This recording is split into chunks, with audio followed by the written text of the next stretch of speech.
Yes guys, welcome back to another video pack. New runners, probably should have done a bit more running in them, only done 5k in them, but we've put 3.0, so let's hope that we do a 3-hour marathon. I'm not looking to do 4, otherwise I'm going again, 100%. Running shorts, Nike running shorts. I might run in these, I might run in other ones, I'm not sure.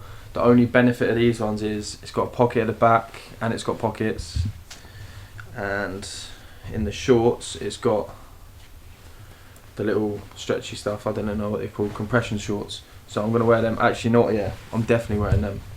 I have other running shorts, but they're just like proper short running shorts. I'm not wearing them, I'll wear these. Socks, don't have a promo code for Nike because I'm not a sponsored athlete. So don't expect discount on £13 pair of socks, but you know, they look cool innit, so don't worry about the money. Calm charity I'm running for, men's mental health suicide prevention charity, so look out for the orange vests. There's quite a few of us running today from what I know. So that is the kit, should look quite nice together, I'm hoping. I know it's not really about what it looks like, it's more about the run itself. Shout out EHPlabs, a little tablet box which consists of, let me think, vitamin D, multivitamin, zinc and magnesium. If you don't know about the Bcaa glucose tablets, get to know, because they are so peng. It's literally like a little tablet that dissolves in your mouth that tastes like Bcaa energy, so you can't really beat that. What else do I have in this bag that I was going to use? No, I think that was it, to be fair. And then supplements I'll be using after is EHPlabs Blessed Protein. This is the vegan one, strawberry milk flavour, mixes well, tastes lovely. I'm probably one of the fussiest people in the world, so if I say I like it, I can pretty much guarantee you'll like it. For the last few days been sipping on Beyond Bcaa. This is passion fruit flavour, added electrolytes, it's got coconut water in it as well, 10 grams of Bcaa. What does it help you with? I'm going to read it just so I remember everything. Muscle protein synthesis, muscle hydration, energy and nutrient delivery. I've got a customer in the background. Come on, you want to get in the cup? No, they don't speak much English.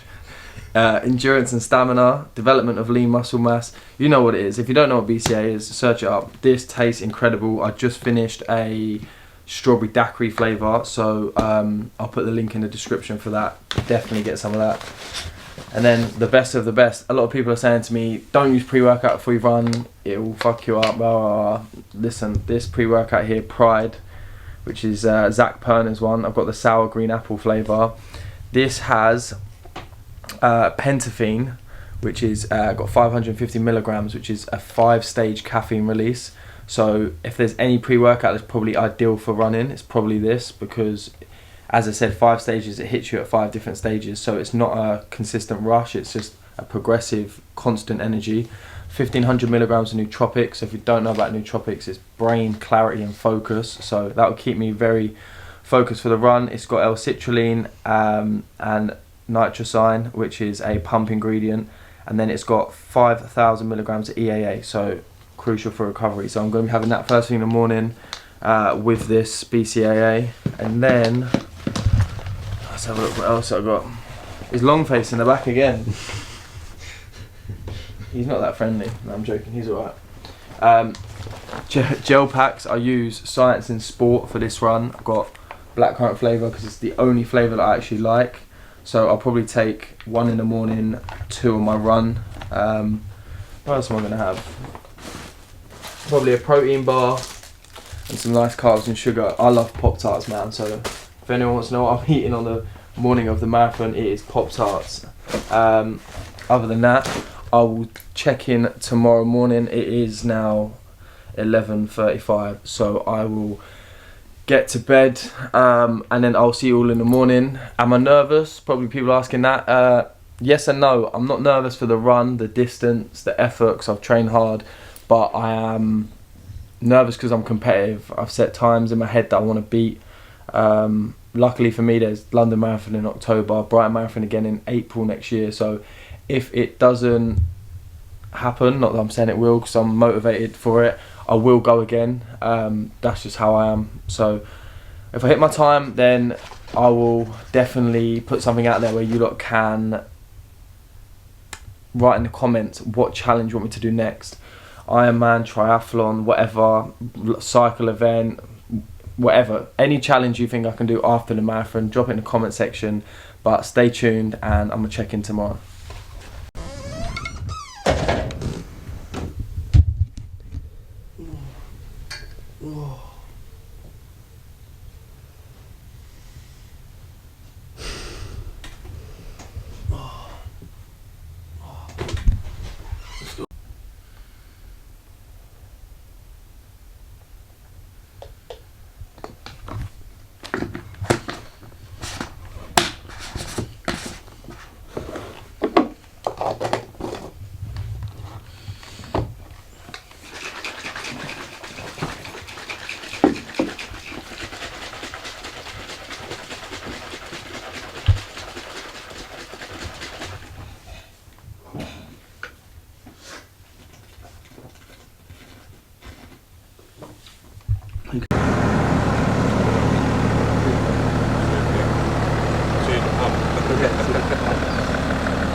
I'd rather it be like this for like afterwards, you know what I mean? I'd hate to run in the rain and everyone's watching me in the rain. Not long now, we've got about 10 minutes for our first wave start. And then we'll be inviting the blue wave next through. Yes, yes. Am I in? Are we in? Yeah, let's go. It is race day and we are ready. Got my bro Rudy with me today. He's going to be videoing for me. Don't know why we're clapping, but we're clapping. Weather is unbelievable, so we're going to get to it. Probably a bit hotter than I'd like, but we can't complain that it is not raining, so that's the main thing. But we're going to get to it. There's thousands of people here, so hopefully there's no traffic and I can get on with it. But either way, it's going to be a good day, so stay tuned and let's get it. I've got a sports car there.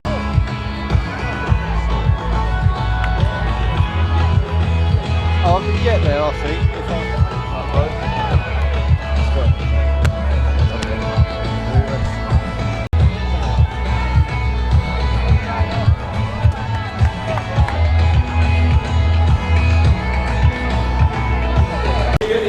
Have a great run today. Got another run up the line here. Good luck to you today. Where we come from, where you take the outside of the society. You've got to get close with you there. Hasty, big shout out to Hasty.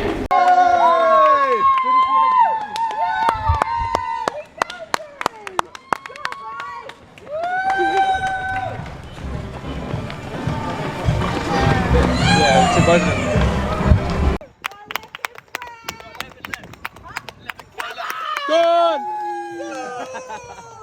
They've been out this summer. Yeah! With their fresh on training, making those big sacrifices. It's fantastic to see Lewis, isn't it? It's brilliant. When we came back there. Delayed, isn't it? The journey's gone now. You finished the race. Now your body wants to shut down. The first thing that wants to shut down is your legs. Because the legs and your arms are beginning to movement.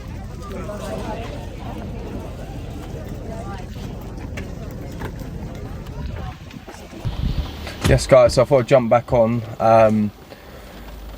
2 days now after the marathon, just to give you guys a update on how it ended, like my experience, and how I'm feeling today as well. So it was quite a traumatic race, purely because it was forecasted for rain, and then what happened was a lot of people didn't expect the heat.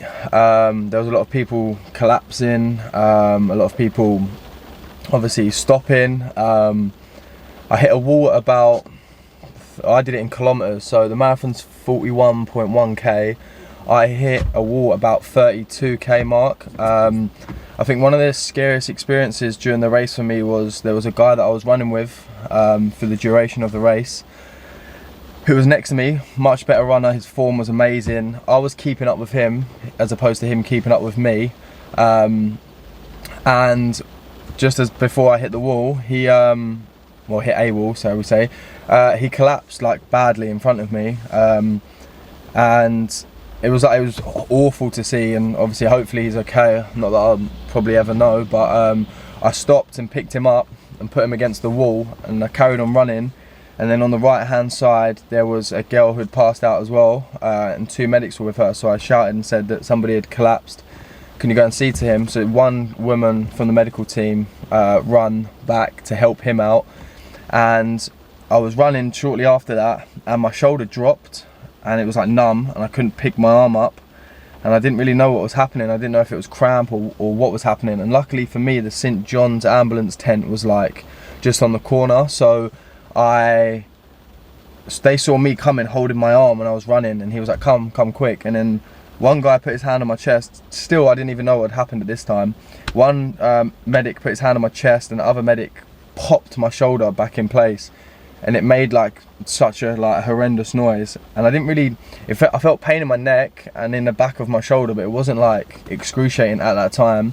But where I'd stopped running from where they were, my legs had seized up, so I only got probably 10-15 paces further down the road, and my legs were feeling it. So I stopped, laid down, and like elevated my legs on this thing, and then I got cramp in my hamstring.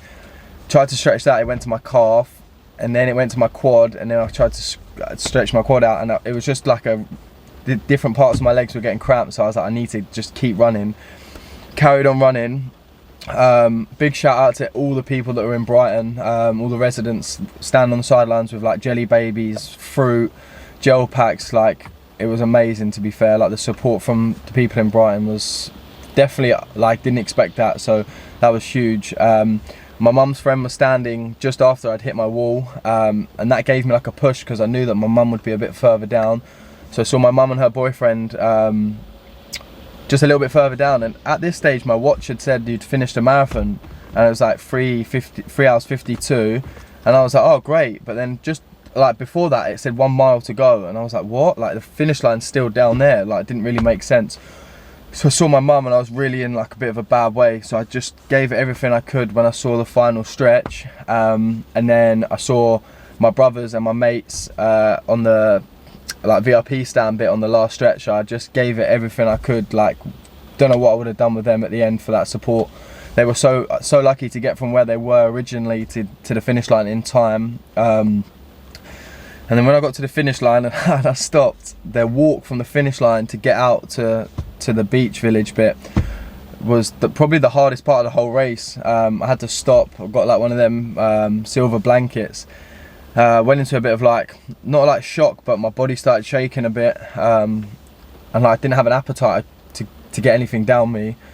I wanted to obviously your initial thing is like to sit down, lay down and chill and kind of like just rest. That's what you want to do. Like, normally when you feel like you're exhausted, you just want to sit down. Probably the worst idea I ever did. My brother carried me into the sea to try and get my legs in the cold water, which helped. And then when I laid down, I got cramp in my hamstring, which was probably one of the worst pains I've ever been through. They stretched it out for me, and then I felt this mad shoulder pain. I managed to get my top off. I told my mum what happened, and she was like, okay, like, how is it? And I was like, it's okay for now, we can keep walking. So they put like a jumper over me, and I kept my arms in it. Kept walking, trying to find like a medic. I think there was over 100,000 people that turned up to support, so that was huge. So, but also it made it difficult to find a medic tent. So I said to my mum, like, can you put this back in? She was like, yeah, let's give it a go. So my mum done round 2, put it back in, and I felt after that, even now, it's just a bit sore, but feels perfect, like, compared to what it did. So it just shows like what fatigue can do to your body. It's quite scary, to be fair. I really hope that everybody that did do the race and didn't finish is okay. For my first marathon, I didn't have a coach. I coached myself. I'm proud. It's probably the most satisfying thing I've ever done in my whole life. Definitely, probably won't do another one because I've hit my time. I like to try new challenges. There is a running event next year at Goodwood. If you know me, you know I love cars. They do a 5k, 10k, half marathon and marathon around Goodwood. It's called the Grand Prix race. I'll probably do that, but probably won't do a marathon. I'll maybe do a half or a 10k and try and do like a PB. Definitely going to do that next year. But as for now, probably not looking to do any running anytime soon, because this is day 2 and I feel wrecked. Like, if this is what it feels like to get old, I am making sure I stay fit for as long as I can. My hips just feel like 2 rocks either side of my waist. It feels awful. My left calf is like a brick. My right quad is sore. Hamstrings are alright considering. Funny enough, I didn't really have any cramps. I haven't had any cramps since, which is amazing. Shout out my running shoes and Nike. I bought Nike running socks and the the Vaporfly Next Percent 2s.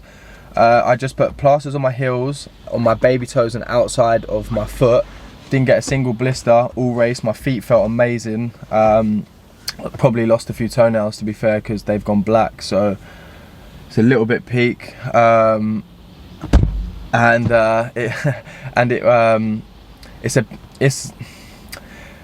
It's a sore one. That's all I'm saying. Like, for me to take a week off gym, if you know me, that's unheard of. So yeah, massive charity that I run for called Calm, which is Campaign Against Living Miserably.